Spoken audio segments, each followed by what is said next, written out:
Hello student, स्वागत है आप सभी का आपके favourite channel science and fun for class 9th and 10th। आज के इस लेक्चर में मैं लेके आई हूँ क्लास 10th के लिए सिविक्स। और मैंने आपसे ये कहा था कि सिविक्स को हम शुरू करेंगे आखिरी से, यानी कि अंत से, यानी कि ऐसे 2 के चैप्टर से। लेकिन मैंने एक और बात आपसे कही थी कि सिविक्स में होते हैं प्रोसेसेस, स्टेप्स। तो बस जैसे कि सबसे पहला स्टेप आपकी डेमोक्रेसी में, आपकी बुक में है पावर शेयरिंग का, हम उसे ही नहीं पढ़ेंगे तो अंत पे, आउटकम्स पे, रिजल्ट पे कैसे जाएंगे डेमोक्रेसी के। उसी एक सोच के साथ मैं लेके आ गई हूं आपके लिए वन शॉट में क्लास 10 सिविक्स का पावर शेयरिंग चैप्टर। ये chapter exam point of view से काफी इंपॉर्टेंट है और काफी एक्सपेक्टेड क्वेश्चन इसमें से आते हैं। तो बस हम वही एक्सपेक्टेड क्वेश्चंस करेंगे, एनसीईआरटी के सारे टॉपिक्स करेंगे, फटाफट से वन शॉट में इस चैप्टर को हम रिवाइज कर लेंगे। तो इस चैप्टर की शुरुआत होती है 2 जगहों की केस से, बेल्जियम और श्रीलंका। और इन दोनों जगहों के केसेस को मैंने समझाया है कंसेप्ट अंडर 10 मिनट की वीडियो में, जिसका लिंक आपको डिस्क्रिप्शन बॉक्स में दिया हुआ है। तो जिसने भी वो वीडियो अभी तक नहीं देखी है, इस चैप्टर को आगे शुरू करने से पहले रोक दीजिए और लिंक को क्लिक करके उस 10 मिनट के कंसेप्ट को जरूर देख लीजिएगा, क्योंकि मैं आज की वीडियो में उसी के आगे से पढ़ाना शुरू करूंगी।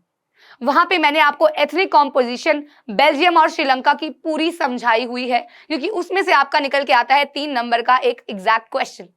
तो बस वहां से आप वो देखेंगे और बाकी उसके रिजल्ट्स, क्या क्या हुआ, कैसे बेल्जियम ने उसको सॉल्व किया अपने स्ट्रगल को, कैसे श्रीलंका ने सॉल्व किया या नहीं सॉल्व कर पाया, कैसे पावर को अलग अलग फॉर्म्स में बांटा जाता है, ये हम आज के इस सेशन में कवर करेंगे। मैंने इस सेशन में पीपीटी पूरी लगाई है सारे एथनिक कॉम्पोजिशन, ताकि आपको एक ही जगह पे पूरा पावर शेयरिंग मिल जाए इन नोट्स फॉर्म।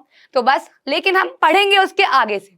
छोटा सा एक आपको क्विक सा रिकैप दे दूंगी, जहां पे हमने एथनिक कॉम्पोजिशंस के बारे में पढ़ा था, बेल्जियम की, उनके एरिया के बारे में पढ़ा था, वहां पे कौन कौन से भाषा बोलने वाले लोग कहां कहां रहते हैं ये पढ़ा था, श्रीलंका में भी उसकी ज्योग्राफिकल लोकेशन के बारे में पढ़ा था, वहां पे कौन कौन से लोग क्या क्या भाषा और क्या क्या रिलीजियस कॉम्पोजिशन के साथ पाए जाते हैं, ये हमने पढ़ा था। अब आज की वीडियो में हम शुरू करेंगे मेजॉरिटेरियनिज्म कंसेप्ट से। तो क्या होता है मेजॉरिटेरियनिज्म, क्या हुआ श्रीलंका में? श्रीलंका में हमने लास्ट छोड़ा था उस वीडियो में कि वहां पे सिन्हालास थे और तमिल्स थे। सिन्हालास 74% थे, तमिल्स थे 18%। सिन्हालास को दी जाती थी बहुत ही ज्यादा प्रेफरेंस, क्योंकि वो थी एक डोमिनिएंट आपका एथनिक कॉम्पोजिशन थी। तो आइए उसी के बारे में पढ़ते हैं। मेजॉरिटेरियनिज्म एक ऐसा कंसेप्ट था जहां पे a belief that the majority community should be able to rule a country in whichever way it wants by disregarding the wishes and needs of the minority। तो मेजॉरिटेरियनिज्म इज अ कंसेप्ट जहां पे जो major है, majority में है। आपको याद दिला दिया जाए, Sinhalas were in majority, right, and Tamils were in minority. तो अकॉर्डिंग टू दिस कंसेप्ट, जो मेजॉरिटी में है सिन्हालास, वो क्या करेंगे, माइनॉरिटी की विशेस को बिल्कुल ही इग्नोर कर देंगे और खुद को ऊपर रखेंगे। Emerge as an independence country 1948 में श्रीलंका एक इंडिपेंडेंट कंट्री बन चुकी थी, लेकिन यहाँ पे सिन्हाला स्पीकिंग पीपल जो थे वो मेजॉरिटी में थे, और यही यहाँ के लीडर्स भी थे, गवर्नमेंट के लीडर्स भी सिन्हालास ही थे। In fact, the democratically elected government adopted a series of majoritarianism measures to establish Sinhala supremacy। तो सिन्हाला को ऊपर रखने के लिए इन्होंने कौन सा कंसेप्ट अपनाया? मेजॉरिटेरियनिज्म। इसके ऊपर क्वेश्चन आ जाता है एग्जाम में, ठीक है। अब इसके बाद श्रीलंकन गवर्नमेंट ने कैसे, क्वेश्चन है ये, कैसे फेवर किया सिन्हालास को? ऐसा क्या उन्होंने फेवर किया? कहते हैं ना कई बच्चे अपने मम्मी पापा को कहते हैं, मैं तो आपका बच्चा हूं ही नहीं, मेरे को तो आप कूड़े दान से उठा के लाए हो, आपने तो बस, ये आपकी बेटी है या ये आपका बेटा है, आप इससे ही प्यार करते हो। होता है ना फैमिली में एक फेवरेट बच्चा, ऐसे करते हैं, तो फेवर करते हैं उसको थोड़ा सा, ऐसा हमें लगता है। पेरेंट्स के लिए सब बच्चे बराबर होते हैं बेटा, सब बच्चे बराबर होते हैं। खुद पेरेंट बनने के बाद हमें पता चला, लेकिन उस टाइम पे लगता है कि नहीं नहीं, हम तो कोई है ही नहीं, आप तो उन्हीं को प्यार करते हो, आपके लिए तो वही इंपॉर्टेंट है। तो यहाँ पे क्या हुआ, लेकिन यहाँ पे श्रीलंकन गवर्नमेंट जो थी वो सीधा सीधा सबके सामने सिन्हालास को कर रही थी फेवर। तो आइए पढ़ते हैं इसके बारे में, कैसे फेवर कर रही थी। देखिए क्वेश्चन सीधा ये भी आ सकता है कि व्हाट इज मेजॉरिटेरियनिज्म, या कंसेप्ट ये भी आ सकता है क्वेश्चन कि 1956 एक्ट में क्या था, तो मेजॉरिटेरियनिज्म ही है। 1956 an act passed to recognize Sinhalas as official language and not Tamil. तो बेसिकली श्रीलंकन गवर्नमेंट ने सिन्हालास को बना दी थी वहां की official language. The government followed policies that favoured Sinhala applicants, उन्हीं को यूनिवर्सिटी में एडमिशन देना, गवर्नमेंट जॉब्स में प्रेफरेंस देना सिन्हालास को ही दिया जाता था। A new constitution stipulated that the state shall protect foster Buddhism. Buddhism क्यों? आपको अगर याद हो, आपने अभी अभी देखी है वीडियो, तो बुद्धिज्म ही थी जो सिन्हालास फॉलो करते थे, तो उसी रिलीजन को भी ऊपर रखा गया। Then all these government measures increase the feeling of alignment among the Sri Lankan Tamils। तो भाई वो लोग जो थे वो थोड़ा सा समझने लगे कि यार हमें तो बड़ा ही ज्यादा इग्नोर किया जा रहा है, हम क्या यहाँ के देशवासी हैं भी या सिर्फ सिन्हालास ही है। So they felt that none of the major political parties led by the Sinhala leader was sensitive to their language and culture. They felt that the constitution government policies denied them equally politically rights and discriminated against them in getting jobs. So ये साफ साफ दिखाई दे रहा था कि Sri Lankan government जो है वो सिन्हालास को फेवर करती है और तमिल्स को दिखाती है नीचा, और यही कंसेप्ट है हमारा मेजॉरिटेरियनिज्म का। When one dominant religion pits the another minority religion or language or group. Now, the distrust between the two communities, अभी क्या है, दोनों में क्या हो गया, एक डिस्ट्रस्ट हो गया, हम आपस में ट्रस्ट ही नहीं करते हैं एक दूसरे को।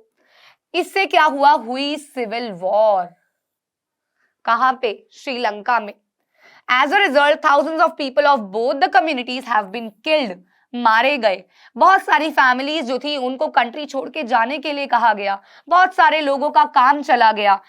लेकिन ये जो सिविल वॉर थी ये एक टेरिबल सेटबैक था सोशल, कल्चरल, इकोनॉमिक लाइफ पे, पूरी कंट्री पे, और ये खत्म हुआ 2009 में। यानी कि यहाँ पे इन्होंने पावर को नहीं किया डिवाइड और रिजल्ट हुआ सिविल वॉर में। लोग लड़ने मरने लगे और रिजल्ट हो गया भैया, माहौल जो था कल्चरली, इकोनॉमिकली, सोशली खराब हो गया पूरे कंट्री का। क्या होती है civil war? A violent conflict between opposing groups within a country that becomes so intense that it appears like a war. Civil war क्या है? अपनी ही कंट्री के लोग लड़ रहे हैं। अभी एक फैमिली दूसरी फैमिली के साथ लड़े चलता है, लेकिन एक ही फैमिली के दो बहुएं या भाई लड़ेंगे तो वो सिविल वॉर कहलाएगी, समझ लो। तो कंट्री में ही दो ग्रुप्स लड़ रहे हैं।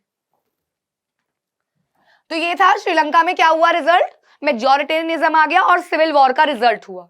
बेल्जियम में क्या किया गया? बेल्जियम में याद है आप लोगों को, बेल्जियम में क्या हुआ था? वहां पे फ्लेमिश रीजन था, है ना, और वेलोनिया रीजन था, और वहीं बेल्जियम की एक कैपिटल थी जो थी ब्रुसेल्स। ठीक है, फ्रेंच भाषा, डच भाषा, फ्रेंच भाषा, डच भाषा, 1% जर्मन भाषा।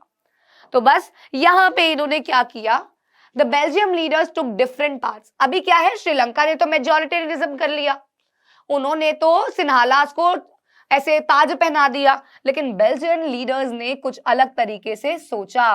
दे recognise the existence of regional and cultural differences.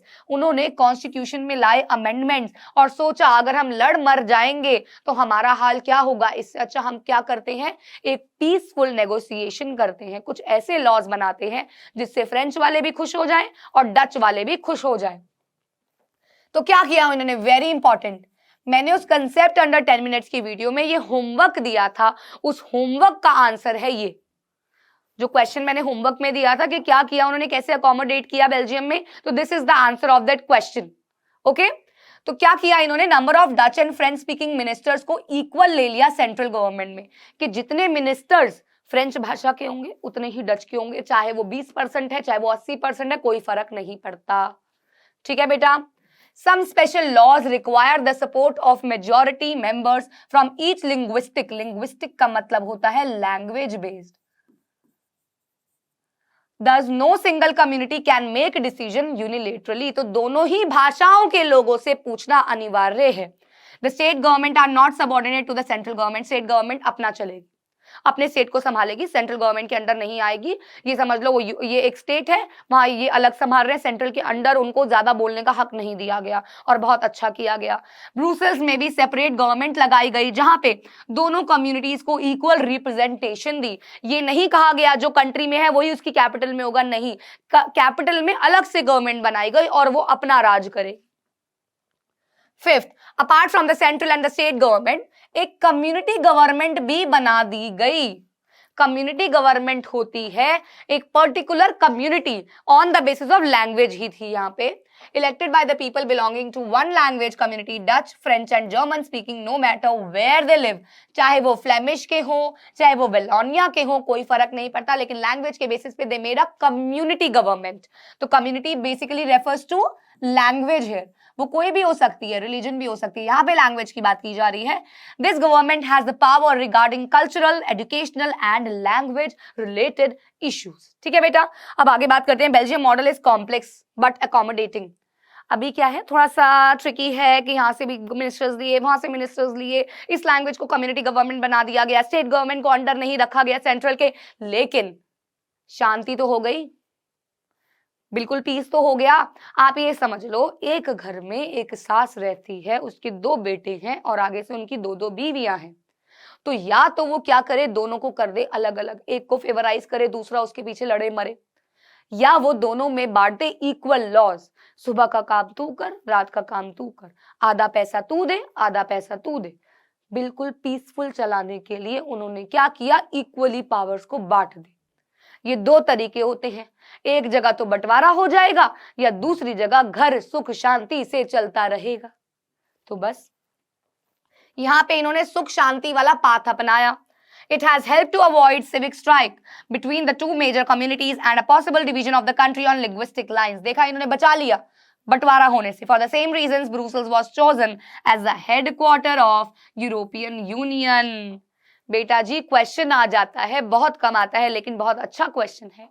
European countries का ब्रुसेल्स को हेडक्वार्टर क्यों चुना गया, बल्कि एक छोटी सी कैपिटल थी ये, वो इसलिए चुना गया कि इतनी ज्यादा क्योस होने के बाद भी कंट्री में इन्होंने इतने अच्छे से इसको हैंडल किया, अकोमोडेट किया, तो वाकई तारीफ है इसकी कि ये एक हेडक्वार्टर कहलाने लायक है, इसमें सारी की सारी ऐसी फीचर्स है।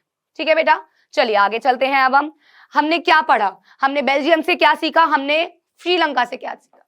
बेल्जियम में लीडर्स जो थे वो रियलाइज कर चुके थे कि यूनिटी ऑफ द कंट्रीज एक बहुत ही इंपॉर्टेंट चीज है, तो इन्होंने क्या किया, इक्वालिटी रख दी। Such a realisation resulted in acceptable arrangements power के, यहाँ पे पावर शेयरिंग हुई, यहाँ पे जो चैप्टर का नाम है वो फॉलो किया गया। ठीक है, श्रीलंका में क्या हुआ, यहाँ पे मेजॉरिटी कम्युनिटी को बढ़ाया गया, डोमिनियंट रखा गया और बाकियों को नहीं समझा गया कुछ, यानी कि यहाँ पे इन्होंने पावर शेयरिंग को कर दिया डिनाई। तो आपके सामने रिजल्ट्स हैं पावर शेयरिंग वाले के भी और जहां पावर शेयर नहीं करवाई जा रही उसके भी। Now decision is in your hands कि विच फॉर्म ऑफ गवर्नमेंट, जहां पे पावर शेयर होती है या नहीं होती, कौन सी बेटर है, कौन सी बेटर है आप बताइए, जहां पावर शेयरिंग होगी या जहां पावर शेयरिंग नहीं होगी। Which country according to you is better in terms of इनका जो स्ट्रगल को सॉल्व किया, श्रीलंका या बेल्जियम? जल्दी से पोल डाल दीजिए, कौन जीती, श्रीलंका जीत गई या बेल्जियम जीत गई? जल्दी जल्दी फटाफट से, किसके साथ हैं आप, बंटवारा कराने में साथ हैं या पीसफुल नेगोशिएशन के साथ चलने के लिए रेडी हैं आप लोग? Obviously you will support Belgium, I know. Now, why power sharing is desirable? A very important question. Very important question. क्यों है पावर शेयरिंग डिजायरेबल? डिजायरेबल का मतलब होता है चाहत क्यों है पावर शेयरिंग की। 2 मेजर कारण आते हैं इसके। एक आता है प्रूडेंशियल रीजन। कौन सा रीजन? Prudential reason. मैं आपको ना इसकी ट्रिक भी बताऊंगी अभी। प्रूडेंशियल रीजन में आते हैं स्टेबिलिटी ऑफ पॉलिटिकल ऑर्डर बना के रखना, यानी कि maintaining the spirit of democracy. Basically ये क्या करते हैं, ये स्टेबिलिटी यानी कि दे अवॉइड, ये भी लिख सकते हो, avoiding conflicts. First feature of prudential reason, दो तरह के रीजंस हैं, एक है प्रूडेंशियल, एक है मॉरल। प्रूडेंशियल के अंडर आते हैं दो कारण, मॉरल के अंडर आता है एक कारण। बहुत ही आसानी से आपको लर्न हो जाएगा। और इसी के साथ एक और क्वेश्चन निकल के आता है और वो है what are the features of power sharing. ये भी एक क्वेश्चन निकल के आता है बच्चों कि पावर शेयरिंग के फीचर्स क्या है। तो कुछ नहीं करना, वहां आपको प्रूडेंशियल रीजन, मॉरल रीजन कुछ नहीं लिखना, वहां पे सिर्फ आपको ये पॉइंट लिखना है। पॉइंट नंबर 1 अवॉइडिंग कॉन्फ्लिक्ट्स, इसकी explanation. Point number 2 maintaining tyranny of majority, and point number 3 3 ये लिखना है। ठीक है, मैं ठीक कर देती हूं इसको लिखना है पॉइंट नंबर 3। तो चलिए, ये तो आपके फीचर्स हो गए। अब दोबारा से आ जाते हैं इसमें कि भैया क्या होता है prudential reason. Power sharing will bring out the better outcomes, helps to reduce the possibility of conflict between social group. लड़ाई नहीं होने देता, क्योंकि पावर को डिवाइड कर रहा है। अब मैंने बताया ना आपको, दो बेटों में बांट दिया कि तू इतना पैसा देगा, तू इतना पैसा देगा, लड़ाई क्यों होगी? तू सुबह का काम करेगी, तू रात का काम करेगी, लड़ाई क्यों होगी? डिवाइड है पावर, हक दे दिए, एरिया बांट दिया, अब क्या लड़ाई? तो बस यहाँ पे भी वही है। दूसरा है टायरनी ऑफ द मेजॉरिटी, यानी कि मेजॉरिटी माइनॉरिटी को नहीं दबा सकती अंडर पावर शेयरिंग। कोई भी मेजॉरिटी कम्युनिटी माइनॉरिटी को नहीं दबा सकती, अगर दबाएगी तो वो पावर शेयरिंग हुई ही ना।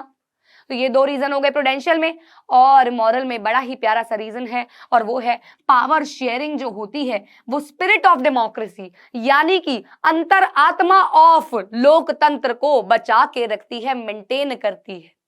डेमोक्रेसी इज लोकतंत्र, स्पिरिट इज अपना आपके अंदर मतलब सोल को बचा के रखती है, डेमोक्रेसी को जिंदा रखती है, स्पिरिट बना के रखती है power sharing.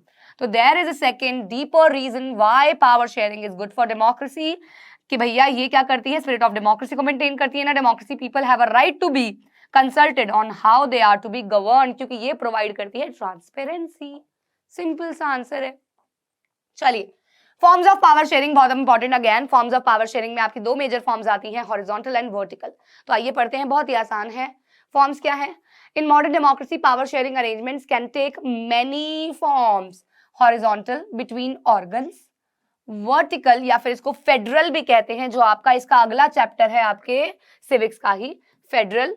Third is pressure groups and movements में कैसे डिस्ट्रीब्यूट होता है, और अलग अलग सोशल ग्रुप्स में कैसे डिस्ट्रीब्यूट होता है। हम ये चारों के चारों आगे पढ़ने वाले हैं, horizontal, vertical, pressure groups and social groups. तो चलिए सबसे पहले आ जाते हैं हम हॉरिजॉन्टल पावर डिस्ट्रीब्यूशन पे। हॉरिजॉन्टल का मतलब horizontal, same line, same level पे। वर्टिकल मतलब ऐसे खड़ा हुआ, और हॉरिजॉन्टल मतलब लेटा हुआ, सेम लेवल पे है। यहां पे जो डिवीजन है वो सेम लेवल पे है।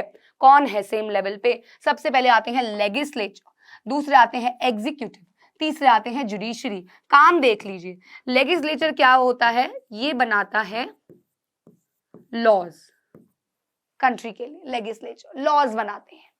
एग्जीक्यूटिव क्या करते हैं, they execute these laws. Execute का मतलब होता है लागू करना, लागू करना। जुडिशरी फाइनल डिसीजन, कुछ कमी तो नहीं है, डिस्कार्ड करना है, नहीं कंटिन्यू रखना है, तो judiciary. And judiciary is independent. देखो बेटा, कहीं ना कहीं एग्जीक्यूटिव डिपेंड करता है लेजिस्लेचर पे। तो लॉ बना तभी तो मैं आगे एग्जीक्यूट करूंगा, समझ लो। एग्जीक्यूट डिपेंड करता है, भैया बता दो सही है कि नहीं है, फाइनल डिसीजन दे दो। लेकिन जुडिशरी है एक इंडिपेंडेंट बॉडी, फुल राजा बन के मस्त बैठी हुई है। ठीक है बच्चों, power is shared among different organs of government, legislature, executive and judiciary, तीनों लाई करते हैं सेम लेवल पे। तो वाई कॉल्ड हॉरिजॉन्टल, क्यों है हॉरिजॉन्टल ये? It allows different organs of government place at the same level, लेकिन पावर्स हैं अलग अलग। None of the organs can exercise unlimited power, हर एक ऑर्गन एक दूसरे पे नजर रखेगी।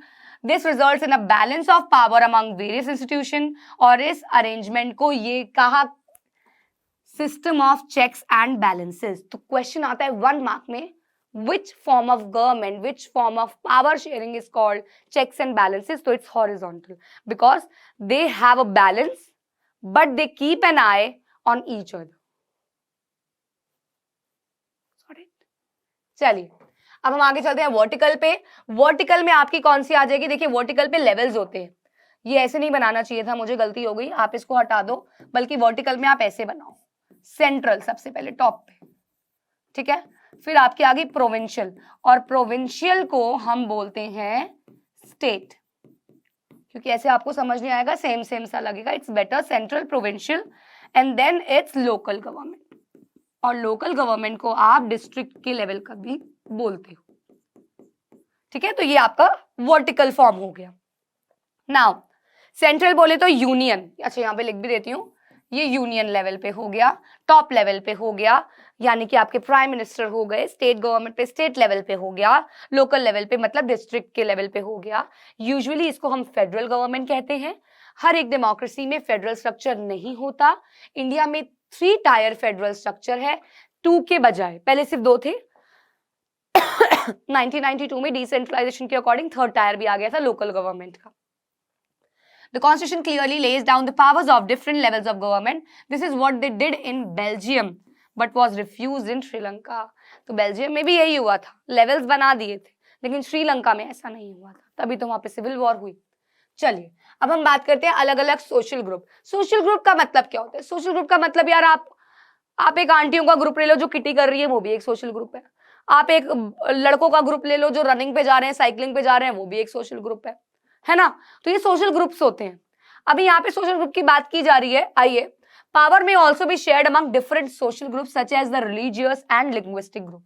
अब यहाँ रिलीजन के बेसिस पे ले सकते हो और आप लैंग्वेज के बेसिस पे भी ले सकते हो। दोबारा बता दूं बेटा, लैंग्वेज होता है लिंग्विस्टिक, भूलना नहीं है, ये एसएसटी की भाषा है।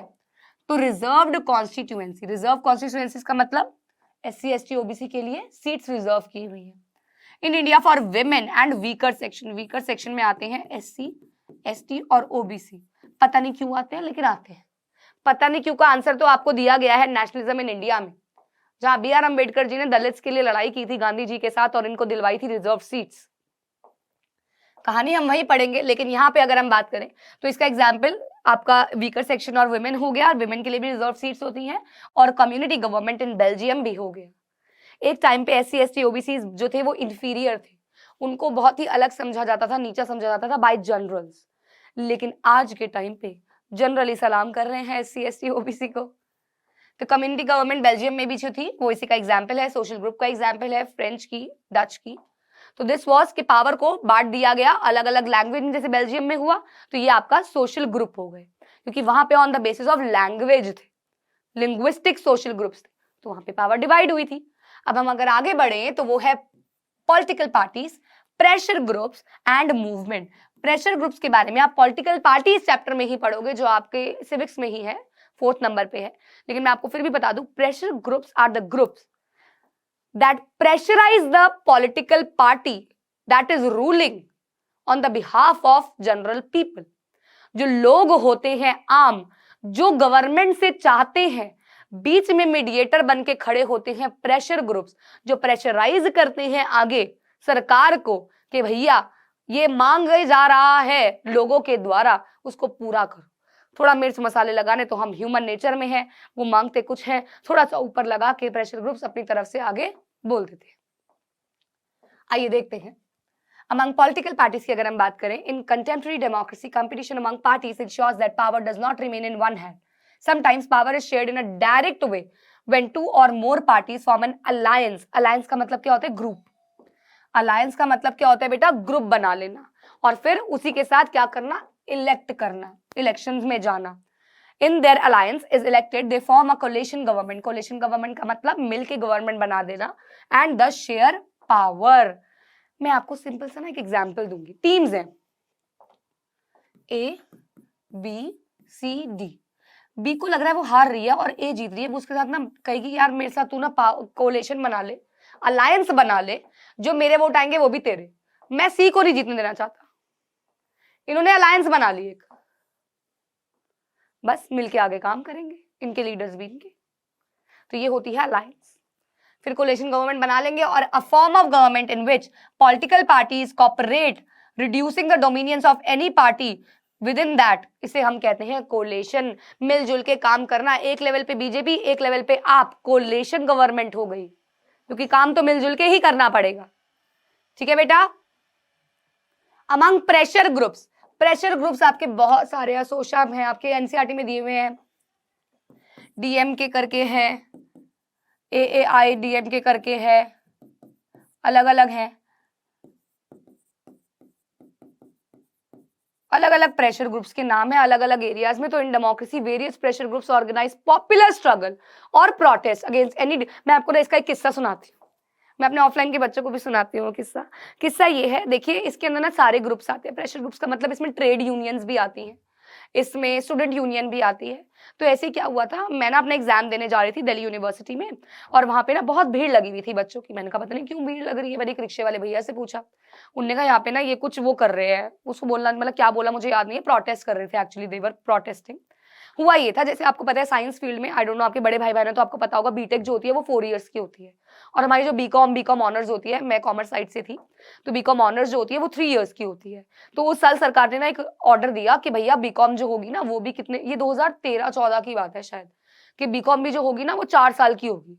तो बस वहां पे स्टूडेंट यूनियंस बनी हुई थी अलग अलग कॉलेजेस की, और वो धरने पे उतर आए कि क्यों होगी 4 साल की, हम तो नहीं करेंगे 4 साल में। लड़ाइयां की, धरने दिए, कॉलेजों के बाहर बैठ गए, और फिर जाके वही हुआ, कॉमर्स बैकग्राउंड बीकॉम ऑनर्स जो थी वो 3 साल की ही रह गई, 4 साल की नहीं हुई। तो ये होते हैं pressure group. Student union is example. Trade unions में क्या होता है, अगर एकदम से वेजेस कम कर दें, वर्किंग आवर्स बढ़ा दें, तो ये जो लोग होते हैं, वर्कर पार्टी होती है, ये सब मिलके क्या कर देते हैं, धरना दे के बैठ जाते हैं। ऐसे हमारे यहाँ पे ऑफलाइन सेंटर पे ना एक आंटी काम करती थी, वो एमसीडी के अंडर ना वो थी, जैसे सड़कों पे झाड़ू साफ करते हैं ना, झाड़ू से साफ करते हैं सारा, तो वो ना हमारे अकेडमी में भी लाइक सुबह 15-20 मिनट बीच में आके सफाई करके चली जाती थी। तो बीच में ना वो लोग आते थे जॉब पे, लेकिन वो ना खाली बैठे रहते थे। मैंने कहा आंटी आप सफाई नहीं करते आजकल? कहते हमारी ना वो चल रही है, क्या कहते हैं, हड़ताल चल रही है। मैंने कहा हड़ताल क्यों चल रही है? कहते ये लोग ना सैलरी नहीं दे रहे, 3 महीने से सैलरी नहीं आई, तो सब लोगों ने क्या किया है कि भैया ये लोग काम नहीं करेंगे। अब कोई लोग काम करना भी चाहते हैं ना कि नहीं यार कोई बात नहीं आ जाएगी सैलरी, तो उनको भी डराया जाता है बड़े बड़े लीडर्स के द्वारा, उन्हीं के ग्रुप के, कि तुम अगर काम करते हुए देखे हम तुम्हारे ऊपर तेजाब फेंक देंगे अगर तुमने किया तो अलाउड नहीं था उस टाइम पे, क्योंकि यार अगर एक भी करेगा तो धरना बेकार चला जाएगा ना। तो उनका कहना यह था कि हम काम नहीं करेंगे, हम काम पे आएंगे टाइम पे, काम से जाएंगे टाइम पे, लेकिन काम नहीं करेंगे, हम दिल्ली की सड़कें गंदी ही पड़ी रहेंगी। और उस टाइम पे यही हुआ, हर जगह कूड़ा था, क्योंकि एमसीडी पैसे नहीं दे पा रही। तो ये क्या होती है, ये प्रेशर ग्रुप्स होते हैं, ये प्रेशर ग्रुप्स बन जाते हैं, they make a community, they make a group that pressurise the existing government to fulfil their demands at any how. देखिए डिमांड्स गलत भी हो सकती हैं, बिल्कुल बिल्कुल गलत हो सकती है। जाट आंदोलन में जाट को रिजर्व सीट्स मिल गई, उन्होंने बहुत दंगे किए और मिल गई, और ये भी एक एग्जाम्पल है। लेकिन देखो ना, कोई डिमांड गलत भी हो सकती है, हर बार सरकार पूरी करे, it's not necessary and it should not be necessary, होना भी नहीं चाहिए। लेकिन हाँ, लोगों के वेलफेयर के लिए अगर कोई चीज चाहिए तो वो चीज तो सरकार को माननी पड़ेगी, और अगर वो नहीं देख रही, नजरअंदाज कर रही है, तो उसके लिए इन प्रेशर ग्रुप्स का होना बहुत ही ज्यादा जरूरी है। तो pressure groups, group of people who are organise actively for promoting and defending their common interest. तो ये अलग अलग इंटरेस्ट के, स्टूडेंट यूनियन, ट्रेड यूनियन, सब इसमें आ सकते हैं।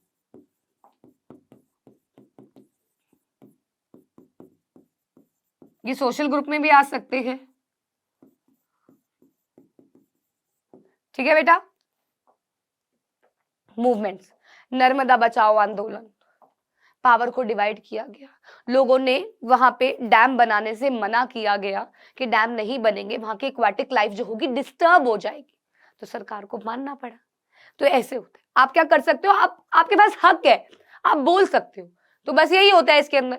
आप कुछ एक्सपेक्टेड क्वेश्चंस है, PYQs है फ्रॉम पावर शेयरिंग, बहुत इंपॉर्टेंट क्वेश्चंस मैंने इसमें डाले हैं, और इसमें से शुरू के क्वेश्चंस तो मैं अपने कंसेप्ट अंडर 10 मिनट्स में बिल्कुल आपको पढ़ा चुकी हूं, तो वो मैं नहीं पढ़ाऊंगी, वो आपको देखने हैं। तो दोबारा बोल रही हूँ, डिस्क्रिप्शन बॉक्स में लिंक दिया हुआ है, फटाफट से जाके देख लेना, क्योंकि उसमें सारी ethnic composition of Sri Lanka and Belgium पढ़ाई गई है, ठीक है। ये क्वेश्चंस मैं करा चुकी हूं। चौथा क्वेश्चन है, compare the different ways in which Belgians and Sri Lankans have dealt the problem of cultural diversity। बहुत इंपॉर्टेंट है यार, कैसे कैसे इन्होंने रिजॉल्व किया, दोनों का बताना है। बेल्जियम ने कैसे किया, आपको 4 पॉइंट्स थे आपके पास कि उन्होंने क्या किया, दोनों तरफ से इक्वल मिनिस्टर्स ले लिए, स्टेट को पावर दे दी, दोनों को इक्वल रखा।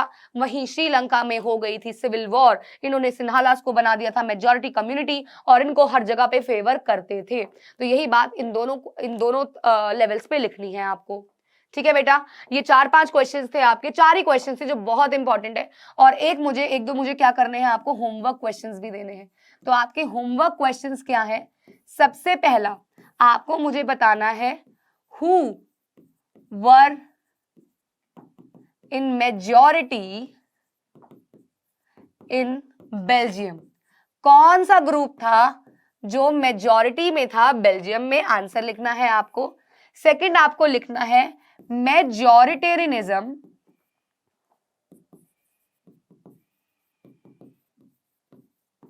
was passed in which year? कौन से ईयर में ये एक्ट आया था, वो आपको मुझे बताना है। और तीसरा आपको मुझे बताना है कि हाँ, state the levels in horizontal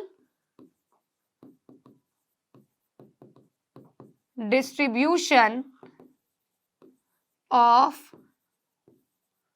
power sharing. बहुत ही आसान से सवाल है, आपको कमेंट सेक्शन में ही इसके आंसर्स लिखने हैं। फटाफट से मुझे इसके आंसर्स लिख के दिखाएंगे। बहुत 1 मार्क के क्वेश्चंस हैं ये मुझे चाहिए आपके आंसर्स कमेंट सेक्शन में। जिसका सही होगा I will reply from my personal ID. And इसी के साथ आपका ये पावर शेयरिंग चैप्टर होता है खत्म। आपको इसके नोट्स मिल जाएंगे साइंस एंड फन की ऐप पे। अगर आपने अभी तक डाउनलोड नहीं किए हैं तो फटाफट से डिस्क्रिप्शन में जाओ, लिंक को क्लिक करो और डाउनलोड करो। और अगर आपने वहां से नहीं करना तो प्ले स्टोर पे जाके साइंस एंड फन सर्च कर लो और वहां से जाके डाउनलोड कर लो। क्लास 10th के लिए फ्री में साइंस एंड फन ऐप पे आ रहा है क्रैश कोर्स, जिसमें सारे के सारे चैप्टर्स कराए जाएंगे, हर एक सब्जेक्ट के लाइव। तो इतनी अच्छी अपॉर्चुनिटी है यार, क्यों वेस्ट कर रहे हो? जल्दी से जाओ, डाउनलोड करो। और उस कोर्स के साथ साथ आपको मिल रहे हैं वहां पे free PDF, free test, free quizzes. और भाई क्या लोगे? तो बस जल्दी से जाओ, डाउनलोड करो। ऑल्सो और एक्स्ट्रा नोट्स पीडीएफ के लिए आप हमारा टेलीग्राम का चैनल भी सब्सक्राइब कर सकते हैं, जिसका भी लिंक डिस्क्रिप्शन बॉक्स में दिया हुआ है। तो बस मिलते हैं अगली वीडियो में एक बहुत ही बढ़िया अगेन एक छोटे से चैप्टर के साथ। तब तक के लिए धन्यवाद, शुक्रिया।